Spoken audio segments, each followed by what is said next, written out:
You're signed for do we look racist? You're going to stand beside someone, point that at them to prove? Well, I've already been over to the kids that were over there. But we've just been walking around with them trying to get the message out. Okay. No, I mean, you're pointing to someone, or? Yeah, we're pointing to each other. Oh, okay, I see. Each other. Yeah. See, it goes like this. Yeah. Oh, I see. Yeah. See? Yeah. Yeah. There wasn't a real problem with racism until he got in office. And then he played the race card, and he's dividing this nation so bad into four different categories. Fantastic sign.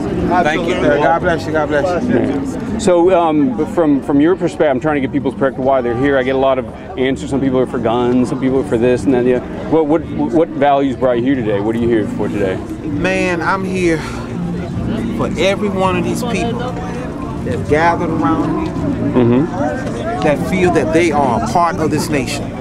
Because the Constitution says, we the people. So the people who aren't here are not part of America? No, the people that are here are part of America, and we see the direction that America is going. Does that imply? Are you implying that people aren't here aren't part of America? What I'm saying is this. Let me take. I thought everybody was part of America. Let me say this. I probably wouldn't spend the time talking to these people. Okay? Yeah, you don't have to. They're both members of the press. And they won't tell me who they work for. So they're not Fox News, so the truth's not going to But it's no problem. I'm just an American citizen. No, but hey, look, no problem. Thank you, no problem. But even if they aren't here, does not make them not be an American citizen because of their birth certificate. It's just that simple. It's just that simple. If they have a birth certificate that says they were born in America or a naturalized citizen, they are American citizens. Okay, I was born. Let me ask you about me. My dad was in the Army. He was stationed in Okinawa, Japan. Mine was too. He was stationed in Okinawa, Japan. Yeah. I don't have a birth certificate. I have a certificate of birth abroad, like John McCain. Yeah, well, am I American citizen? So I don't have a birth certificate. I have a certificate of birth abroad. Well, let me see your driver's license. Well, that's Barack Obama's birth certificate. Let me see your driver's license. Well, I live here in D.C. Well, let me see your driver's license. Yeah. Now, how did you get your driver's license? What kind of documentation did you have to present to get your driver's license? Well, in D.C. here, you do like a lease, a utility bill, prove that you live in D.C. or something like that. Okay. So my question now is, why would you want to get a Washington D.C. driver's license if there was any kind of question about where you were born at or being a part of America? Yeah. Why would you want to do that? I don't get the question. I'm sorry. You know the question. Yeah. Hey, Mark. Now I'm sorry. I confused me. You have a nice little sign there. You know the answer. I didn't get the question. It was very Now the question confusing. is, do we look like racists? Let's go. Actually,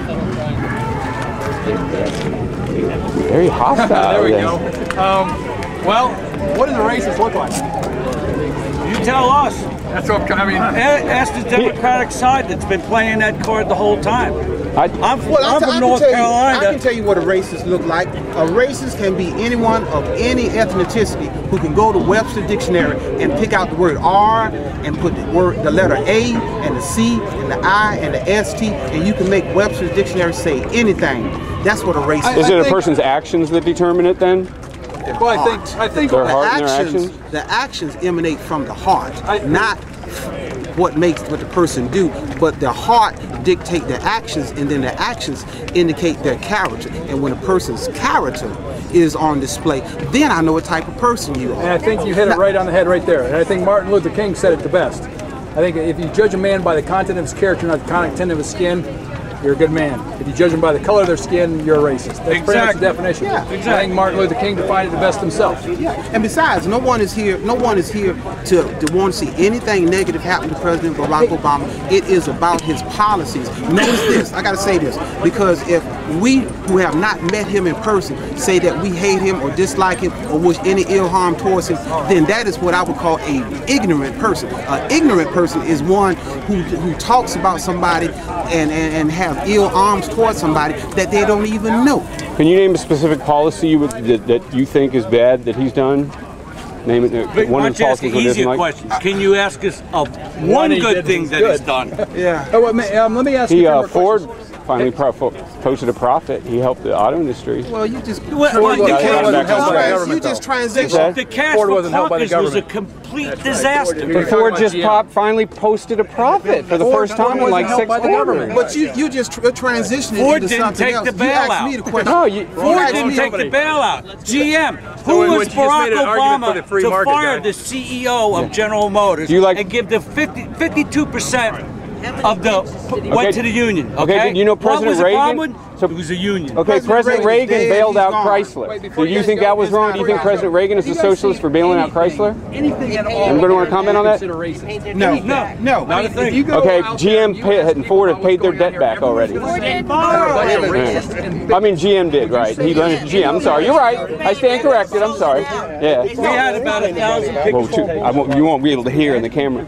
But do you think, did you support Ronald Reagan bailing out Lee Iacocca and Chrysler back then? Back then, I was not happy with that. You weren't happy But with it was paid back. It was a dead company then. It's a dead company And so it's going to be dead now. So you're against you would say that President Reagan did some socialist stuff that by bailing out the auto company? Let's talk about today. Okay. Just today. Do you know how many pensions won't be there for what he did to GM? So you don't want to talk about Reagan bailing out the auto industry? Is that what I'm saying? You don't want to talk about it? Yeah. Okay. Yeah. You don't want to talk about it? Okay. Thank you.